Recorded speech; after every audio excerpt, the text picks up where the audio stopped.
ವಾರ್ತೆಗೆ ಸ್ವಾಗತ. ನಾನು ನವಿತಾ ಜೈನ್. ಈಗ ಟಾಪ್ ಸ್ಟೋರೀಸ್. ಪಾಕಿಸ್ತಾನದ ವಿರುದ್ಧ ಭಾರತಕ್ಕೆ ಅತಿ ದೊಡ್ಡ ರಾಜತಾಂತ್ರಿಕ ಗೆಲುವು ಸಿಕ್ಕಿದೆ. ನರರೂಪದ ರಾಕ್ಷಸ ಜೈಷೆ ಮೊಹಮ್ಮದ್ ಉಗ್ರ ಮಸೂದ್ ಅಜರ್ನನ್ನ ವಿಶ್ವಸಂಸ್ಥೆ ಜಾಗತಿಕ ಭಯೋತ್ಪಾದಕ ಅಂತ ಘೋಷಣೆ ಮಾಡಿದೆ. ಇದರಿಂದ ದಶಕಗಳ ಕಾಲದ ಭಾರತದ ಹೋರಾಟಕ್ಕೆ ಜಯ ಸಿಕ್ಕಂತಾಗಿದೆ. ಮಸೂದ್ ಅಜರ್ ಜಾಗತಿಕ ಭಯೋತ್ಪಾದಕ, ವಿಶ್ವಸಂಸ್ಥೆಯಿಂದ ಮಹತ್ವದ ಘೋಷಣೆ, ಭಾರತಕ್ಕೆ ಅತಿದೊಡ್ಡ ರಾಜತಾಂತ್ರಿಕ ಜಯ.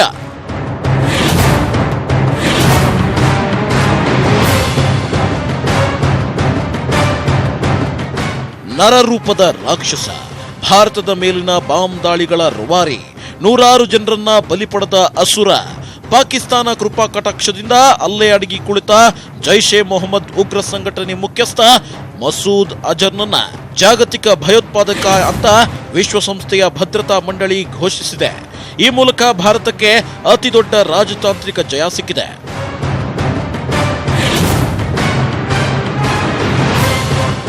ಪಾಕಿಸ್ತಾನದ ಪರ ನಿಂತಿದ್ದ ಚೀನಾ ಮಸೂದ್ ಅಜರ್ ಪರ ಸದಾ ಬ್ಯಾಟಿಂಗ್ ಮಾಡ್ತಿತ್ತು. ಚೈನಾ ತಾಂತ್ರಿಕ ತಡೆಯನ್ನ ತೆರವು ಮಾಡಿದ್ದೆ ತಡ, ಕೊನೆಗೂ ಉಗ್ರನಿಗೆ ಟೈಮ್ ಹತ್ತಿರ ಬಂದಿದೆ. ಜಾಗತಿಕ ಭಯೋತ್ಪಾದಕ ಎಂದು ಘೋಷಣೆ ಮಾಡಿದ ಬಗ್ಗೆ ಅಮೆರಿಕದಲ್ಲಿರೋ ಭಾರತದ ರಾಯಭಾರಿ ಸ್ಪಷ್ಟಪಡಿಸಿದ್ದಾರೆ. That Masood Azhar stands designated as an individual who has been promoting terrorism globally. This is for us a significant outcome because we have been at it for several years. ಅಂದಹಾಗೆ ಮಸೂದ್ ಅಜರ್ ಭಾರತದ ಮೇಲೆ ಎಷ್ಟೆಲ್ಲ ದಾಳಿ ಮಾಡಿದ್ದ, ಎಷ್ಟು ರಕ್ತಪಾತ ನಡೆಸಿದ್ದ ಅಂತ ನೋಡೋದಾದ್ರೆ 1999 ಕಂದಹಾರ್ ವಿಮಾನ ಅಪಹರಣ, 2001 ಸಂಸತ್ ಮೇಲೆ ದಾಳಿ, 9 ಮಂದಿ ಸಾವು, 2008 ಮುಂಬೈ ದಾಳಿ, 166 ಮಂದಿ ಸಾವು, 2016 ಪಠಾನ್ ಕೋಟ್ ಮೇಲೆ ದಾಳಿ, 7 ಮಂದಿ ಸೈನಿಕರು ಹುತಾತ್ಮ, 2016 ಉರಿ ಮೇಲೆ ದಾಳಿ, 23 ಸೈನಿಕರು ಹುತಾತ್ಮ, 2019 ಪುಲ್ವಾಮಾ ದಾಳಿ, 40 ಯೋಧರು ಹುತಾತ್ಮ. ಇಷ್ಟೆಲ್ಲ ದಾಳಿ ರಕ್ತಪಾತದ ಹಿಂದೆ ಪ್ರತ್ಯಕ್ಷ ಹಾಗೂ ಪರೋಕ್ಷವಾಗಿ ಮಸೂದ್ ಅಜರ್ನ ಕೈವಾಡವಿದೆ. ಇಂಥ ಪಾಪಿ ಪಾಕಿಸ್ತಾನದಲ್ಲೇ ಅಡಗಿದ್ದಾನೆ. ಇತ್ತೀಚೆಗೆ ಆಸ್ಪತ್ರೆ ಸೇರಿದ್ದಾನೆ ಎಂಬ ಮಾಹಿತಿ ಸಿಕ್ಕಿದೆ. ಈಗ ಜಾಗತಿಕ ಭಯೋತ್ಪಾದಕ ಎಂದು ಘೋಷಣೆ ಮಾಡಿದ್ದೆ ತಡ, ಪಾಕಿಸ್ತಾನ ಯಾವಾಗ ಬೇಕಾದರೂ ವಶಕ್ಕೆ ಪಡೆದು ವಿಚಾರಣೆ ನಡೆಸಬಹುದು. ಒಟ್ನಲ್ಲಿ ಪಾತಕಿಯೊಬ್ಬನಿಗೆ ದಶಕಗಳ ಬಳಿಕ ತಕ್ಕ ಶಾಸ್ತಿಯಾಗಿದೆ. Bureau report, news 18 Kannada. ಇದು ಭಾರತಕ್ಕೆ ರಾಜತಾಂತ್ರಿಕ ಗೆಲುವಾದ್ರೆ ಇನ್ನೊಂದು ಕಡೆ ಪಾಕಿಸ್ತಾನಕ್ಕೆ ಮುಜುಗರಕ್ಕೆ ಕೂಡ ಕಾರಣ ಆಗಿದೆ. ಇನ್ನಾದರೂ ಒಪ್ಪಿಕೊಳ್ಳುತ್ತಾ, ಬಂಧನಕ್ಕೆ ಈಡು ಮಾಡುತ್ತಾ ಅನ್ನೋದನ್ನ ಕಾದು ನೋಡ್ತಾ ಮುಂದಿನ ಸುದ್ದಿ. ಮಂಡ್ಯದಲ್ಲಿ ಸುಮಲತಾಗೆ ಕಾಂಗ್ರೆಸ್ನ ರೆಬಲ್ ಮುಖಂಡರು ಬೆಂಬಲ ನೀಡಿದ್ದು ಹೆಚ್ಚೂ ಕಡಿಮೆ ಬಯಲಾಗಿದೆ. ನಿನ್ನೆ ಬೆಂಗಳೂರಿನ ಹೋಟೆಲ್ ಒಂದರಲ್ಲೇ ಸುಮಲತಾ ಮಂಡ್ಯದ ಕಾಂಗ್ರೆಸ್ ನಾಯಕರಿಗೆ ಡಿನ್ನರ್ ಪಾರ್ಟಿ ಕೊಟ್ಟು ಸೀಕ್ರೆಟ್ ಮೀಟಿಂಗ್ ಮಾಡಿದ್ದಾರೆ. ಇದು ದೋಸ್ತಿ ಸರ್ಕಾರವೇ ಈಗ ಅಲುಗಾಡುವಂತೆ ಮಾಡಿದೆ. ನನ್ನ ಅವಶ್ಯಕತೆ ಬಹುಶಃ ಕುಮಾರಸ್ವಾಮಿಗೆ ಇಲ್ಲ ಅಂತ ನನ್ನ ಮನವರಿಕೆ.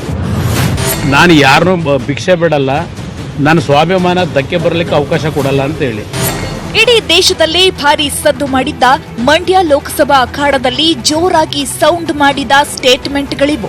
ಮಗ ನಿಖಿಲ್ ಪರ ಪ್ರಚಾರಕ್ಕೆ ಸಿಎಂ ಕುಮಾರಸ್ವಾಮಿ ನಮ್ಮನ್ನು ಕರೆದೇ ಇಲ್ಲ ಅಂತ ಚೆಲುವರಾಯಸ್ವಾಮಿ ಹೇಳಿದ್ರು. ಆದ್ರೆ ಕುಮಾರಸ್ವಾಮಿ ನಮಗೆ ಯಾವ ಭಿಕ್ಷೆಯೂ ಬೇಡ, ನಾವೇ ಸ್ವಂತ ಬಲದ ಮೇಲೆ ಗೆಲ್ತೇವೆ ಎಂದಿದ್ರು. ಇದೇ ಪ್ರತಿಷ್ಠೆ, ಹಠ, ದ್ವೇಷದಿಂದಲೇ ಎಂಬಂತೆ ಪಕ್ಷೇತರ ಅಭ್ಯರ್ಥಿ ಸುಮಲತಾಗೆ ಮಂಡ್ಯ ಕಾಂಗ್ರೆಸ್ನ ರೆಬಲ್ಗಳು ಬೆಂಬಲ ನೀಡಿದ್ರು. ಇಷ್ಟೆಲ್ಲ ಆದ್ರೂ ಸಮನ್ವಯ ಸಮಿತಿ ಅಧ್ಯಕ್ಷ ತಮ್ಮ ಪರಮಾಪ್ತರನ್ನ ರಕ್ಷಿಸಿಕೊಂಡ್ರು. ಎಲೆಕ್ಷನ್ ಮುಗಿದ ಮೇಲೆ ನಿನ್ನೆ ರಾತ್ರಿ ಬೆಂಗಳೂರಿನ ಖಾಸಗಿ ಹೋಟೆಲ್ನಲ್ಲಿ ಪಕ್ಷೇತರ ಅಭ್ಯರ್ಥಿ ಸುಮಲತಾ ಮಂಡ್ಯದ ರೆಬಲ್ ನಾಯಕರಿಗೆ ಡಿನ್ನರ್ ಪಾರ್ಟಿ ಕೊಟ್ಟಿದ್ದಾರೆ. ಮಾಜಿ ಸಚಿವ ಚೆಲುವರಾಯಸ್ವಾಮಿ, ಎನ್ ಬಾಲಕೃಷ್ಣ, ನರೇಂದ್ರ ಸ್ವಾಮಿ, ಮಳವಳ್ಳಿ ಶಿವಣ್ಣ ಸೇರಿದಂತೆ ಮಂಡ್ಯದ ರೌಂಡ್ ಟೇಬಲ್ನಲ್ಲಿ ಡಿನ್ನರ್ ಪಾರ್ಟಿ ಕೊಟ್ಟಿದ್ದಾರೆ. ಆ ಪಾರ್ಟಿಯ ಸಿಸಿಟಿವಿ ದೃಶ್ಯ ಬಯಲಾಗಿದೆ.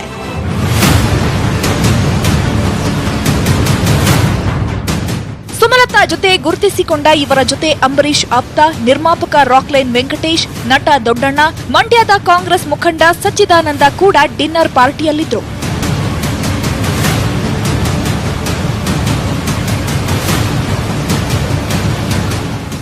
ಅಂದಹಾಗೆ ಇವರೆಲ್ಲ ಸಿದ್ದರಾಮಯ್ಯ ಆಪ್ತರು. ಪಕ್ಷೇತರ ಅಭ್ಯರ್ಥಿ ಪರ ಕೆಲಸ ಮಾಡಿದ್ರೆ ಹುಷಾರ್ ಅಂತ ಹೈಕಮಾಂಡ್ ಕೂಡ ಎಚ್ಚರಿಕೆ ಕೊಟ್ಟಿತ್ತು. ಆದರೂ ಎಲ್ಲರೂ ಪರೋಕ್ಷವಾಗಿ ಸುಮಲತಾ ಪರ ನಿಂತು ಪ್ರಚಾರ ಮಾಡಿದ್ರು. ಪ್ರಚಾರದಲ್ಲಿ ಕಾಂಗ್ರೆಸ್ ಬಾವುಟಗಳು ಹಾರಾಡಿದ್ವು.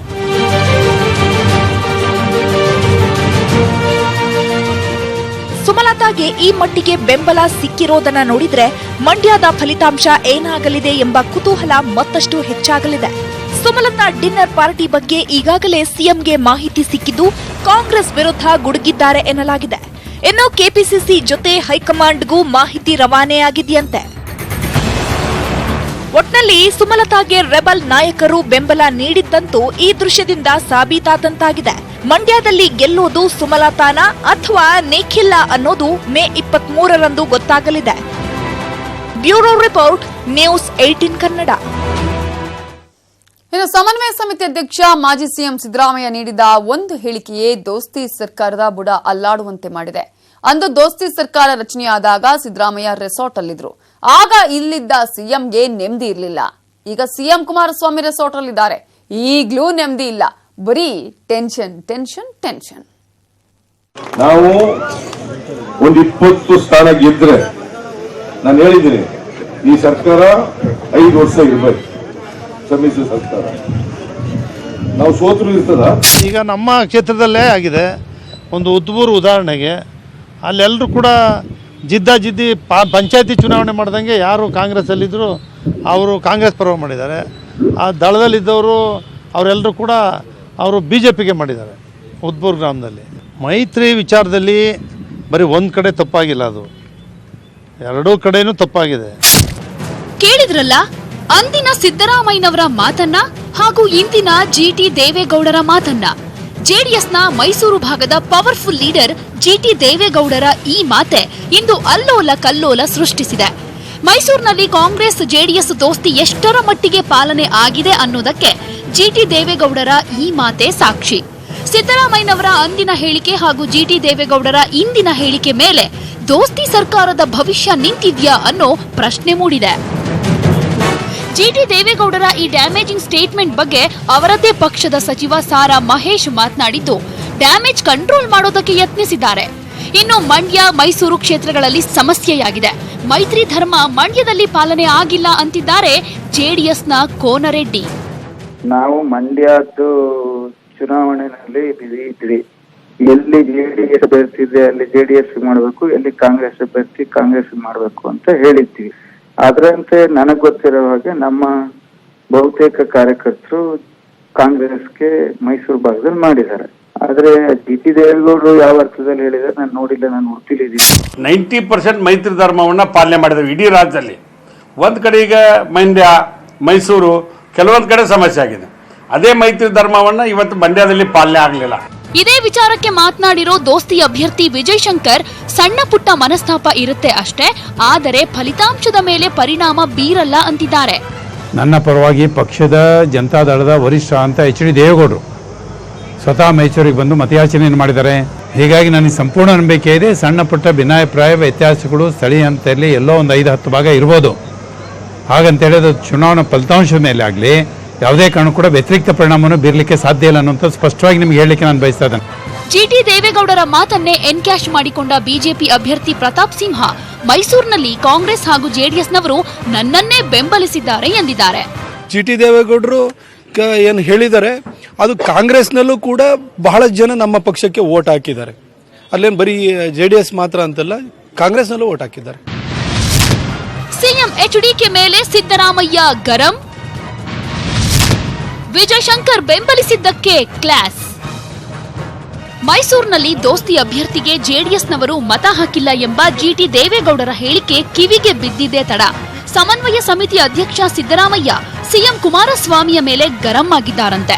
ಮಂಡ್ಯದಲ್ಲಿ ನಾವು ನಿಖಿಲ್ಗೆ ಸಪೋರ್ಟ್ ಮಾಡಿಲ್ವಾ, ಅವ್ರ್ಯಾಕೆ ಮೈಸೂರಿನಲ್ಲಿ ನಮ್ಗೆ ಬೆಂಬಲ ನೀಡಿಲ್ಲ ಅಂತ ಕಾಂಗ್ರೆಸ್ ನಾಯಕರಾದ ಚಲುವರಾಯಸ್ವಾಮಿ, ಮಾಗಡಿ ಬಾಲಕೃಷ್ಣ ಹಾಗೂ ಸಚಿವ ಜಮೀರ್ ಎದುರೇ ಕೋಪ ಮಾಡಿಕೊಂಡ್ರಂತೆ. ರೆಸಾರ್ಟ್ನಲ್ಲೇ ಸಿಎಂಗೆ ಟೆನ್ಷನ್ ಟೆನ್ಷನ್. ಮಗ ನಿಖಿಲ್ ಗೆಲುವಿನ ಬಗ್ಗೆಯೂ ಟೆನ್ಷನ್. GT ದೇವೇಗೌಡರ ಹೇಳಿಕೆ ವಿಚಾರ ಸಿಎಂ ಕುಮಾರಸ್ವಾಮಿ ಕಿವಿಗೆ ಬಿದ್ದಿದ್ದು ಅವರಿಗೂ ಟೆನ್ಷನ್ ಶುರುವಾಗಿದೆಯಂತೆ. ರೆಸಾರ್ಟ್ನಲ್ಲೇ ಕೂತು ಏನ್ ಮಾಡೋದು ಅಂತ ಚಿಂತೆ ಮಾಡಿದ್ರಂತೆ. ಅಲ್ಲದೆ ಮಂಡ್ಯದಲ್ಲಿ ಮಗ ಗೆಲ್ತಾನೋ ಇಲ್ವೋ ಅನ್ನೋ ಚಿಂತೆಯೂ ಕಾಡ್ತಿದೆ ಎನ್ನಲಾಗಿದೆ. ಈ ನಡುವೆ ಜಿಟಿ ದೇವೇಗೌಡರ ಹೇಳಿಕೆ ಬಗ್ಗೆ ಕೆಪಿಸಿಸಿ ಅಧ್ಯಕ್ಷ ದಿನೇಶ್ ಗುಂಡೂರಾವ್ ಅಸಮಾಧಾನ ವ್ಯಕ್ತಪಡಿಸಿದ್ದಾರೆ. ಜಿಟಿ ದೇವೇಗೌಡರು ಯಾವ ಅರ್ಥದಲ್ಲಿ ಹೇಳಿದ್ರು ಅನ್ನೋದಂತೂ ಗೊತ್ತಿಲ್ಲ. ಅಂದರೆ ಅವರು ಯಾವ ರೀತಿಯಾಗಿ ಆ ಚುನಾವಣೆಯಲ್ಲಿ ಕೆಲಸ ಮಾಡಿದ್ರು ನನಗೆ ಗೊತ್ತಾಗ್ತದೆ. ಯಾಕಂದರೆ ಅವ್ರ ಹೇಳಿಕೆ ದ್ವಂದ್ವಾದಂಥ ಹೇಳಿಕೆ ಕೊಟ್ಟಿದ್ದಾರೆ. ಸೊ ಅದರಿಂದ ಖಂಡಿತ ಇದು ಒಂದು ರೀತಿ ನನಗನ್ಸುತ್ತೆ ಮೈತ್ರಿಯ ಒಂದು ಸರ್ಕಾರಕ್ಕೆ ಈ ಥರ ಹೇಳಿಕೆ ಕೊಡೋದು ಸರಿಯಲ್ಲ. ಒಟ್ನಲ್ಲಿ ಮಂಡ್ಯ ಮೈಸೂರು ಕ್ಷೇತ್ರಗಳು ದೋಸ್ತಿಗಳ ನಂಟನ್ನ ಎಷ್ಟರ ಮಟ್ಟಿಗೆ ಕಾಪಾಡಿಕೊಂಡು ಹೋಗುತ್ತವೆ ಅನ್ನೋದು ಯಕ್ಷ ಪ್ರಶ್ನೆಯಾಗಿದೆ. ಅವರು ಕಾಂಗ್ರೆಸ್ ಪರ್ವ ಮಾಡಿದ್ದಾರೆ. ಆ ದಳದಲ್ಲಿದ್ದವರು ಅವರೆಲ್ಲರೂ ಕೂಡ ಅವರು ಬಿಜೆಪಿಗೆ ಮಾಡಿದ್ದಾರೆ. Bureau report, news 18 Kannada. ಇನ್ನು ಪ್ರಧಾನಿ ನರೇಂದ್ರ ಮೋದಿ ಕಾಂಗ್ರೆಸ್ ವಿರುದ್ಧ ಗಂಭೀರ ಆರೋಪ ಮಾಡಿದ್ದಾರೆ. ನನ್ನ ಹತ್ಯೆಗೆ ಕಾಂಗ್ರೆಸ್ನವರು ಕನಸು ಕಾಣ್ತಾ ಇದ್ದಾರೆ ಅಂತ ಹೇಳುವ ಮೂಲಕ ಅಚ್ಚರಿಯನ್ನ ಮೂಡಿಸಿದ್ದಾರೆ. ಈ ಹೇಳಿಕೆನೇ ರಾಷ್ಟ್ರ ರಾಜಕಾರಣದಲ್ಲಿ ತಲ್ಲಣವನ್ನ ಸೃಷ್ಟಿಸಿದ್ದು.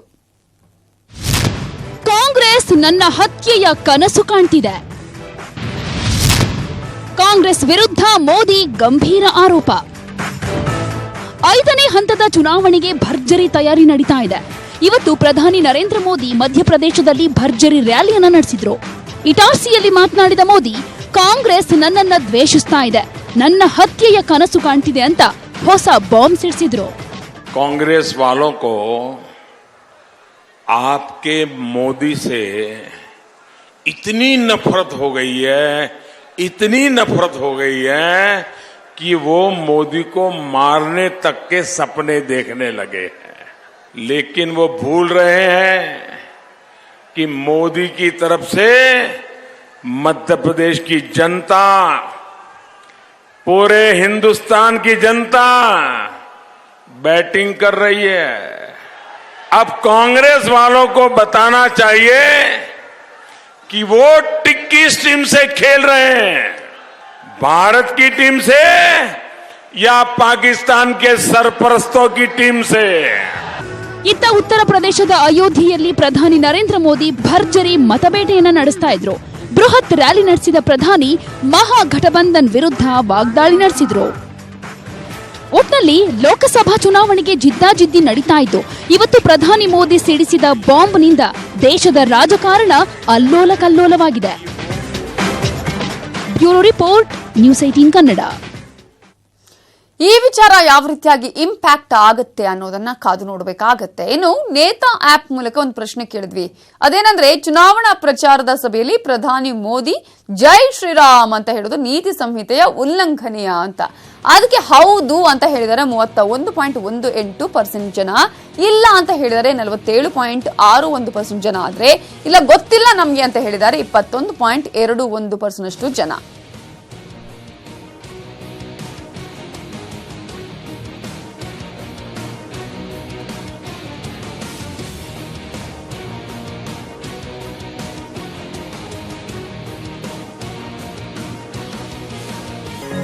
ಮಹಾರಾಷ್ಟ್ರದಲ್ಲಿ ಮತ್ತೆ ಮಾವೋವಾದಿಗಳು ತಮ್ಮ ಅಟ್ಟಹಾಸವನ್ನ ಮೆರೆದಿದ್ದಾರೆ. ಗಡ್ಚಿರೋಲಿಯಲ್ಲಿ ನಕ್ಸಲರು ಐಇಡಿ ಬಾಂಬ್ ಸ್ಫೋಟಿಸಿದ್ದು 15 ಮಂದಿ ಕಮಾಂಡೋ ಹಾಗೂ ಓರ್ವ ಚಾಲಕನನ್ನ ಬಲಿ ಪಡೆದಿದ್ದಾರೆ. ದಾಳಿಯಲ್ಲಿ 12 ಮಂದಿ ಗಂಭೀರವಾಗಿ ಗಾಯಗೊಂಡಿದ್ದು ಹಲವರ ಸ್ಥಿತಿ ಚಿಂತಾಜನಕವಾಗಿದೆ.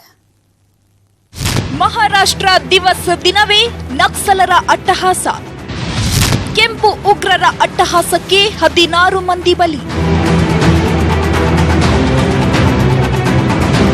ಮಹಾರಾಷ್ಟ್ರ ದಿನ ಹಾಗೂ ಕಾರ್ಮಿಕರ ದಿನಾಚರಣೆ ಸಂದರ್ಭದಲ್ಲೇ ಮಾವೋವಾದಿಗಳು ಅಟ್ಟಹಾಸ ಮೆರೆದಿದ್ದಾರೆ. ಮಹಾರಾಷ್ಟ್ರದ ಗಡ್ಚಿರೋಲಿ ಪ್ರದೇಶದಲ್ಲಿ ಪೊಲೀಸ್ ಸೇನಾ ವಾಹನಗಳನ್ನು ಗುರಿಯಾಗಿಸಿಕೊಂಡು ಕೆಂಪು ಉಗ್ರರು ಐಇಡಿ ಸ್ಫೋಟಿಸಿ 15 ಮಂದಿ ಕಮಾಂಡೋಗಳು, ಓರ್ವ ಚಾಲಕನನ್ನು ಬಲಿ ತೆಗೆದುಕೊಂಡಿದ್ದಾರೆ. ದಾಳಿಯಲ್ಲಿ 12 ಮಂದಿ ಪೊಲೀಸರು ಗಂಭೀರವಾಗಿ ಗಾಯಗೊಂಡಿದ್ದಾರೆ.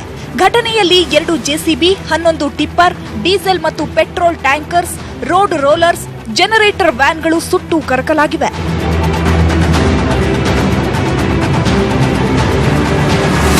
ಬಾಂಬ್ ಸ್ಫೋಟದ ಬೆನ್ನಲ್ಲೇ ನಕ್ಸಲ್ ಮತ್ತು ಕಮಾಂಡೋಗಳ ನಡುವೆ ಗುಂಡಿನ ಚಕಮಕಿ ನಡೆದಿದೆ. 12 ಗಂಟೆಗಳ ಅವಧಿಯಲ್ಲಿ ಮಹಾರಾಷ್ಟ್ರದಲ್ಲಿ 2 ದಾಳಿ ನಡೆದಿವೆ. ಘಟನೆಯನ್ನು ಮಹಾರಾಷ್ಟ್ರ ಸಿಎಂ ದೇವೇಂದ್ರ ಫಡ್ನವೀಸ್ ಖಂಡಿಸಿದ್ದಾರೆ. ये पूरी जो घटना है इसका हम बहुत निषेध करते हैं, इसकी भर्त्सना करते हैं.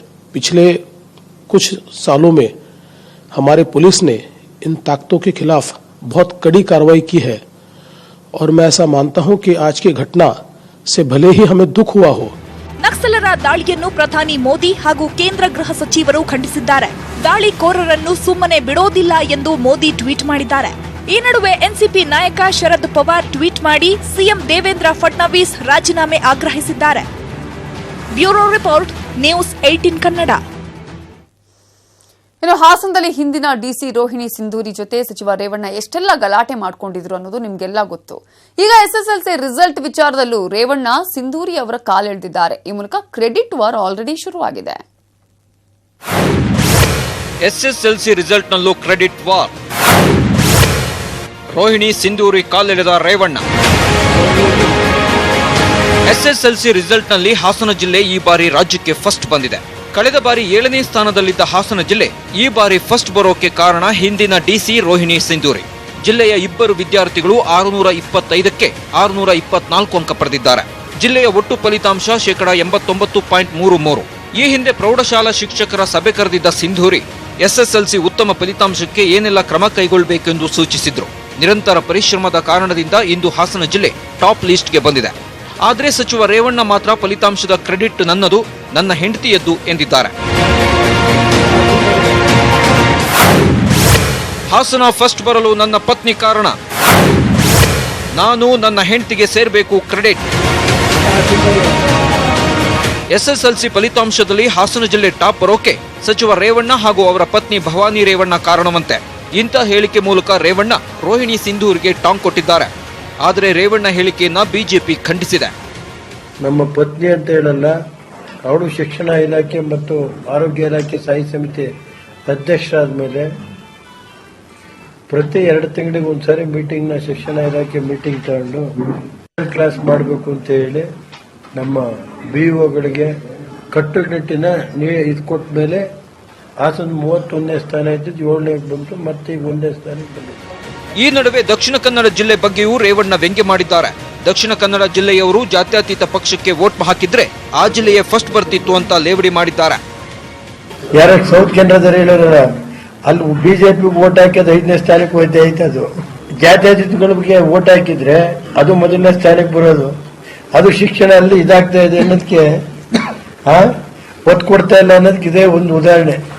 ಸಚಿವ ರೇವಣ್ಣ ಅವರ ಈ ಹೇಳಿಕೆ ಎಷ್ಟರ ಮಟ್ಟಿಗೆ ಸರಿ? ಅಧಿಕಾರಿಗಳು ಮಾಡಿದ ಕೆಲಸದ ಕ್ರೆಡಿಟ್ ಅನ್ನ ತಾವು ಪಡೆಯಲು ಯತ್ನಿಸಿದ್ದು ರಾಜಕೀಯ ವಲಯದಲ್ಲಿ ಚರ್ಚೆಗೆ ಕಾರಣವಾಗಿದೆ. ಡಿಎಂಜಿ ಹಳ್ಳಿ ಅಶೋಕ್, ನ್ಯೂಸ್ 18 ಕನ್ನಡ, ಹಾಸನ. ನಗರದ ಎಸ್ಎಂ ಕೃಷ್ಣ ನಿವಾಸ ಇವತ್ತೊಂದು ಅಪರೂಪದ ಘಟನೆಗೆ ಸಾಕ್ಷಿಯಾಯಿತು. ಎಸ್ಎಂ ಕೃಷ್ಣ ಜನ್ಮದಿನ ಹಿನ್ನೆಲೆಯಲ್ಲಿ ಪಕ್ಷಾತೀತವಾಗಿ ಹಲವು ಗಣ್ಯರು ಮನೆಗೆ ಬಂದು ವಿಶ್ ಮಾಡಿದ್ರು. ಹಾಗೆ ಎಸ್ಎಂಕೆ ಅವರ ಶಿಷ್ಯ ಅಂತಾನೆ ಗುರುತಿಸಿಕೊಂಡಿರೋ ಡಿಕೆ ಶಿವಕುಮಾರ್ ಕೂಡ ತಮ್ಮ ಗುರುಗಳಿಗೆ ವಿಶ್ ಮಾಡೋಕಂತ ಬಂದಿದ್ರು. ಇದೇ ಸಂದರ್ಭದಲ್ಲಿ ಎದುರಾದ ಮೈಸೂರು ಸಂಸದ ಪ್ರತಾಪ್ ಸಿಂಹ ಡಿಕೆ ಶಿವಕುಮಾರ್ ಕಾಲಿಗೆ ಬಿದ್ದು ನಮಸ್ಕರಿಸಿಬಿಟ್ರು.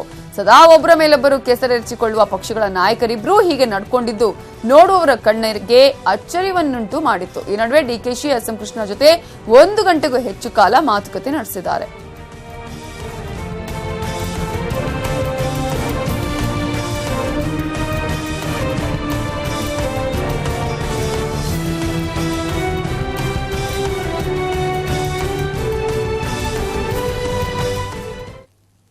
ಚುನಾವಣೆಗೆ ಹರಿದಾಡಿದ ಹಣದ ಮೂಲವನ್ನ ದಾಖಲೆ ಸಮೇತ ನ್ಯೂಸ್ 18 ಕನ್ನಡ ಬಹಿರಂಗಪಡಿಸಿತ್ತು. ತುಂಡು ಗುತ್ತಿಗೆದಾರರಿಂದಲೇ ಎಲೆಕ್ಷನ್ಗೆ ಹಣ ಬಂದಿತ್ತು ಅಂತ ದೊಡ್ಡ ಸುದ್ದಿಯಾಗಿತ್ತು.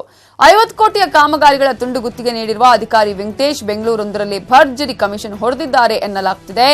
ಈ ಟೆಂಡರ್ ಕರೆಯದೆ ಅಕ್ರಮವಾಗಿ ಟೆಂಡರ್ ಕರೆದು ಕೋಟಿ ಕೋಟಿ ಲೂಟಿ ಮಾಡಿದ್ದಾರೆ.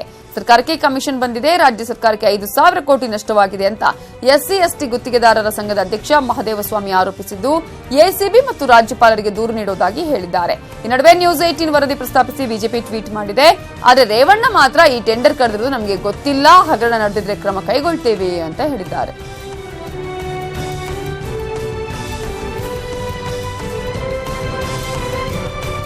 ಅದ್ಯಾವ್ದು ಗೊತ್ತಿಲ್ಲಪ್ಪ, ಈ ಟೆಂಡರ್ ಯಾವ್ದು ಕರೆದವ್ರಂತ ನನಗೆ ಗೊತ್ತಿಲ್ವಲ್ಲ. ನನಗೆ ಅದಿದ್ರೆ ರಾಜ್ಯಪಾಲರು ಅದೇನೈತೆ ಕ್ರಮ ತಗೊಂಡು ಕಳಿಸ್ಕೊಡ್ಲಿ. ನಮ್ಗೇನೈತೆ ಸರ್, ನಾನು ಹೇಳೋದು ಟೆಂಡರ್ ಕರಿತೀವಿ ಕಾನೂನುಬದ್ಧವಾಗಿ. ನಮ್ದು ಇರೋದೇ ಈಗ 18-19 1,700 ಕೋಟಿ ಟೆಂಡರ್ ಕರೆದಿದ್ದೀವಿ. ಇನ್ನು 1,800 ಕೋಟಿ ಟೆಂಡರ್ ಕರೆದಿದ್ದೀವಿ. 4,500 ಕೋಟಿ ಪೂರ್ತಿ ಟೆಂಡರ್ ಕರೆದೇ ಮಾಡಿದ್ದೀವಿ. ಸುಮ್ನೆ ಯಾರೋ ಹೇಳಿದ್ರೆ ಆಯ್ತದ? ಯಾರು ಹೇಳಿರೋದು? ಅದೇನೋ ಗೊತ್ತಿಲ್ಲಪ್ಪ ನನಗೆ. ಗುತ್ತಿಗೆದಾರರು ಸಂಘ ಯಾರು ಹೇಳೋರೋ ಗೊತ್ತಿಲ್ಲ, ಮ್ಯಾನ್ಯುಯಲ್ ತಗೊಂಡವ್ರೆ ಅಂತ. ಅದಿದ್ರೆ ವಿಷಯ ಇದ್ರೆ ನನ್ನ ಗಮನಕ್ಕೆ ಬಂದು ಗುತ್ತಿಗೆದಾರರಿಗೆ ಕರೆಕ್ಟ್ ಟೈಮಿಗೆ ದುಡ್ಡು ಕೊಡಿಸಿದ್ವಲ್ಲ ಅದಕ್ಕೆ. ರಾವಣನ ನಾಡು ಲಂಕಾದಲ್ಲೇ ಬುರ್ಖಾ ಬ್ಯಾನ್ ಆಗಿರುವಾಗ ರಾಮನ ನಾಡಲ್ಲಿ ಯಾಕೆ ಬುರ್ಖಾ ಬ್ಯಾನ್ ಮಾಡಬಾರದು ಅಂತ ಶಿವಸೇನೆ ಪ್ರಶ್ನೆ ಮಾಡಿದೆ. ಬುರ್ಖಾ ಧರಿಸಿದ್ರೆ ಮುಸ್ಲಿಂ ಮಹಿಳೆಯರ ಮುಖ ಪರಿಚಯ ಸಿಗಲ್ಲ, ಇದನ್ನೇ ಕೆಲ ಉಗ್ರರು ದುರುದ್ದೇಶಕ್ಕೆ ಬಳಸಿಕೊಳ್ತಾರೆ ಅಂತ ಶಿವಸೇನೆ ತನ್ನ ಮುಖವಾಣಿ ಸಾಮ್ನಾದಲ್ಲಿ ಹೇಳಿದೆ.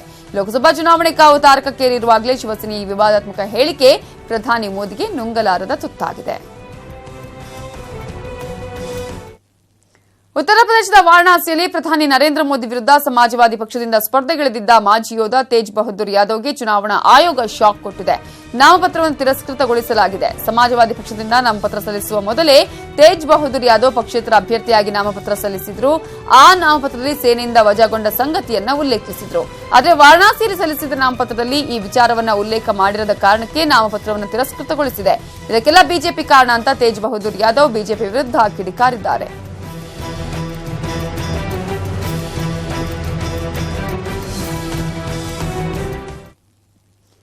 ಇದು ಇವತ್ತಿನ ಅಗ್ರ ರಾಷ್ಟ್ರೀಯ ವಾರ್ತೆ. ಈಗ ಬಿಗ್ ಸ್ಟೋರಿಯಲ್ಲಿ ಬೇಲುಗ 007 ಕಾರ್ಯಕ್ರಮ ಪ್ರಸಾರವಾಗುತ್ತೆ, ತಪ್ಪದೆ ನೋಡಿ. ನೋಡ್ತಾ ಇರಿ ನ್ಯೂಸ್ 18 ಕನ್ನಡ, ಜಾಲ ನಮ್ಮದು, ಬಲ ನಿಮ್ಮದು.